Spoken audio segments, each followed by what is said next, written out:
Hello beloved my brothers and sister, मेरे प्यारे भाइयों और बहनों, welcome to all of beloved my brothers and sister. आप सभी का स्वागत है आज के इस यूट्यूब चैनल आर के गुरु में। आज हम बात करेंगे पार्ट 1 to 6। आज हम पार्ट 1 to 6 से 1 से लेकर 6 तक के बारे में एनालिसिस करेंगे, मतलब विश्लेषण करेंगे। तो देखते हैं, हमारे पास कम समय है, वी हैव लेस टाइम। सबसे पहले हम बात करेंगे, हमने पहला रूल पढ़ा था daily routine. About daily routine, from morning to evening we are busy. सुबह से शाम तक हम व्यस्त हैं।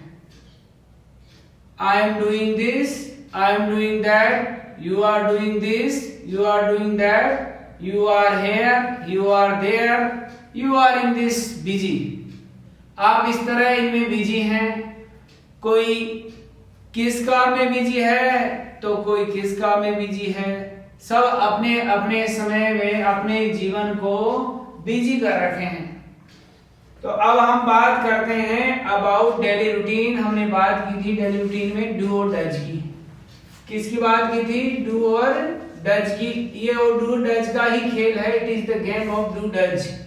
Does is used for singular and do is used for plural. Does singular के लिए प्रयोग होता है तो डू प्लूरल के लिए यूज होता है। जरा ध्यान से देखेंगे इधर।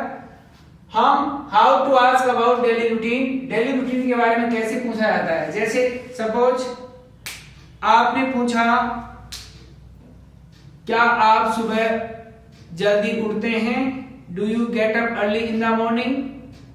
तो सामने वाले ने हमें जवाब दिया, yes I get up early in the morning. हाँ, मैं सुबह जल्दी उठता हूं। फिर दूसरा क्वेश्चन आपने पूछा, when do you get up? आप कब उठते हैं? तो आपने कहा I get up 5 o'clock, I get up 4 o'clock। मैं 4 बजे उठता हूं, मैं 5 बजे उठता हूं। जिस भी टाइम आप उठते हैं। 2 क्वेश्चन हो गए। तीसरा क्वेश्चन पूछा, फिर May I ask you one question please? क्या मैं आपसे एक प्रश्न पूछ सकता हूं? आपने कहा ऑफ कोर्स। क्यों नहीं? ऑफ कोर्स, अवश्य ही। Why not? क्यों नहीं? जरूर पूछिए। Do ask. डू आस्क मतलब दूसरा आपका रूल आ गया इसमें। डू आस्क मतलब होता है जरूर पूछिए, जरूर पूछिए। तो पहला रूल था अपना डेली रूटीन के बारे में। सुबह से शाम तक जो भी काम आपने किया, from morning to evening whatever work is being done by you, you should use in that daily routine you are to use do and does. For do is use for plural, does is use for singular. It is very easy, it is very easy language. You are to understand this, not difficult. आपको ऐसे समझना है, ये बहुत easy language है, आसान भाषा है। Everything is possible in this world because impossible word is also saying that I am possible. क्योंकि असंभव शब्द भी कह रहा है कि आई एम पॉसिबल, मैं संभव हूं। इम्पॉसिबल मतलब, जरा देखेंगे इधर, इम्पॉसिबल, इम्पॉसिबल, इम्पॉसिबल तो मतलब आई एम पॉसिबल।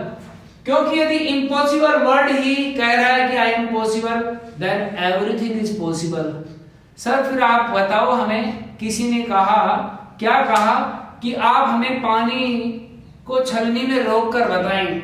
आप हमें पानी को छलनी में रोक कर बताएं, जिससे हम आटा छानते हैं उसको, उसमें पानी को रोक के बताएं।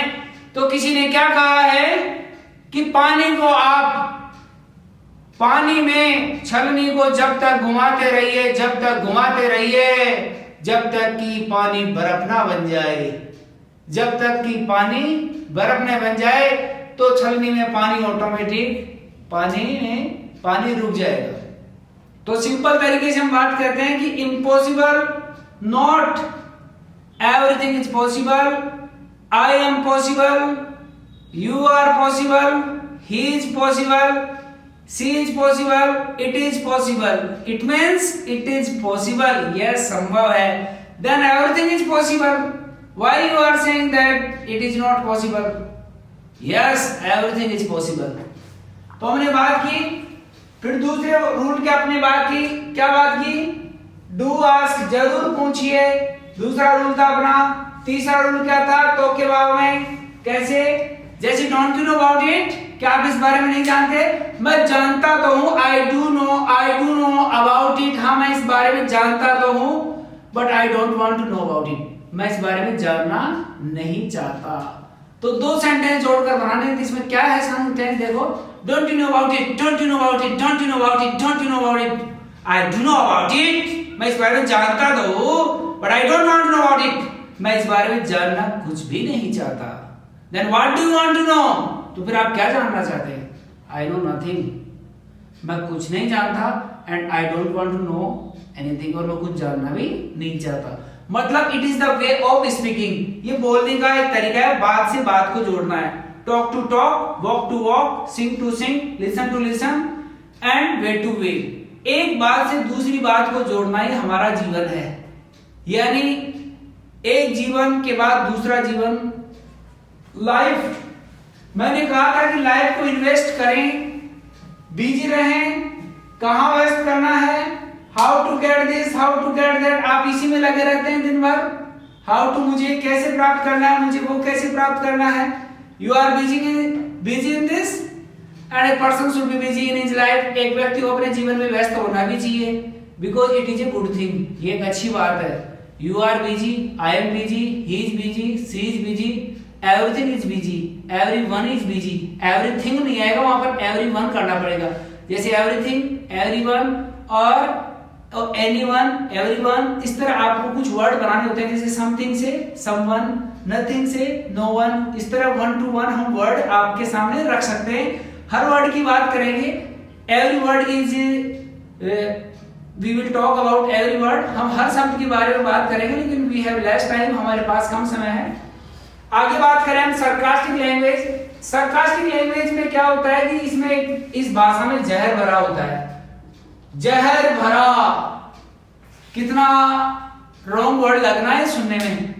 Don't speak this type of words, इस तरह के शब्द मत बोलो, आपको यूज करना है जहर भरा की जगह आपको अमृत भरा। नेगेटिव मत बोलो, अमृत भरा। लेकिन ये रूल है अपना, डू यू एवर ओबे मी, क्या तुम कभी मेरा कहना मानते हो? Do you ever listen me, क्या तुम कभी मेरी सुनते हो जो मैं तुम्हारी सुनूं? Do you ever think about me, क्या तुम कभी मेरे बारे में सोचते हो? Do you ever come in time, क्या तुम कभी समय पर आते हो? Do you ever think about your life, क्या तुम कभी अपने जीवन के बारे में सोचते हो कि जीवन को कहां इन्वेस्ट करना है?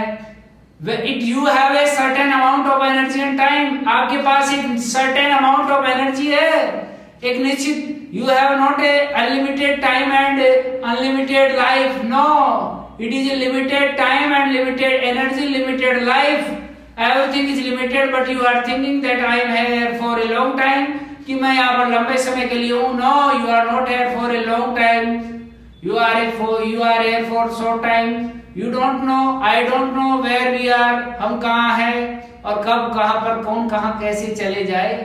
You don't know, you know everything, आप सब जानते हैं। जरा देखेंगे लास्ट वाला रूल कि रास्ते में कोई भी जगह हमारे रास्ते में आती है, if any place come in your way, then you should use that. Does any garden come in your way? क्या आपके रास्ते में कोई बगीचा आता है? Yes, a garden comes in my way. No, a garden does not come in my way. Does any institute come in your way? Yes, an institute comes in my way. No, an institute does not come in my way. हमारे पास कम समय है, हम फिर मिलेंगे, थोड़ा सा ध्यान रखेंगे। You should use every rule. Please like, share and subscribe. We'll meet again. Have a sweet dream.